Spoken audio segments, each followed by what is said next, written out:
ദുബായിൽ മലയാളിയുടെ ഉടമസ്ഥതയിലുള്ള കമ്പനിയിലാണ് സതീഷ് ജോലി ചെയ്തിരുന്നത്. ആ കമ്പനിയാണ് ഇപ്പോൾ ജോലിയിൽ നിന്നും സതീഷിനെ പിരിച്ചുവിട്ടതായി അറിയിക്കുന്നത്. സതീഷിന്റെ പെരുമാറ്റം, ബന്ധുക്കളുടെ പരാതി, അതോടൊപ്പം തന്നെ പുറത്തു വന്നിട്ടുള്ള വീഡിയോ ദൃശ്യങ്ങൾ ഇതൊക്കെ പരിശോധിച്ചതിന് ശേഷമാണ് ഇക്കാര്യത്തിൽ ഒരു അന്തിമ തീരുമാനമെടുത്തത് എന്ന് കമ്പനി വ്യക്തമാക്കുന്നുണ്ട്. ഏതായാലും ഒരു വർഷം മുൻപാണ് സതീഷ് ഈ കമ്പനിയിൽ ജോലിക്ക് കയറുന്നത്. കഴിഞ്ഞ വർഷം ജൂലൈയിൽ. ഇപ്പോൾ ഈ അതുല്യയുടെ മരണത്തോടുകൂടി ജോലിയും നഷ്ടമായിരിക്കുന്നു.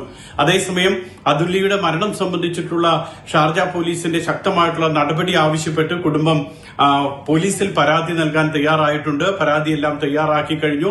ഇന്നും തന്നെ പരാതി നൽകുമെന്നാണ് അറിയിച്ചിട്ടുള്ളത്. അതിനുശേഷം സഹോദരി അഖിലയും ഭർത്താവ് ഗോകുലും ഇവർ ദുബായിൽ ഇന്ത്യൻ കോൺസുലേറ്റിലും എത്തും. കോൺസുലേറ്റ് അധികൃതരുമായി ഇക്കാര്യങ്ങളൊക്കെ സംസാരിക്കും. കൊലപാതകമാണോ എന്ന് സംശയമുണ്ട്. മരണത്തിൽ ദുരൂഹതയുണ്ട്.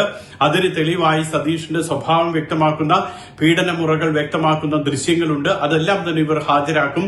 വീഡിയോ ദൃശ്യങ്ങൾക്കൊപ്പം തന്നെയാണ് വാട്സപ്പ് ചാറ്റുകൾ, ഓഡിയോ സന്ദേശം ഇതൊക്കെ ഹാജരാക്കുകയും ചെയ്യും. പോലീസിന് മുന്നിലും ഇത് ഹാജരാക്കും. ശക്തമായിട്ടുള്ള നടപടി ഇക്കാര്യത്തിൽ ഉണ്ടാകണമെന്നാണ് ഷാർജ പോലീസിനോടും ഇന്ത്യൻ കോൺസുലേറ്റിനോടും ഇവർ ആവശ്യപ്പെടുക. അതോടൊപ്പം തന്നെ ഇന്ത്യൻ കോൺസുലേറ്റിൽ ഈ മൃതദേഹം നാട്ടിലേക്ക് കൊണ്ടുപോകുന്നതിനുള്ള നടപടികൾ വേഗത്തിലാക്കണമെന്ന ആവശ്യവും ഇവർ ഉന്നയിക്കും. ദുബായിൽ നിന്നും സുരേഷ് ഒളിമുറ്റം, മാതൃഭൂമി ന്യൂസ്.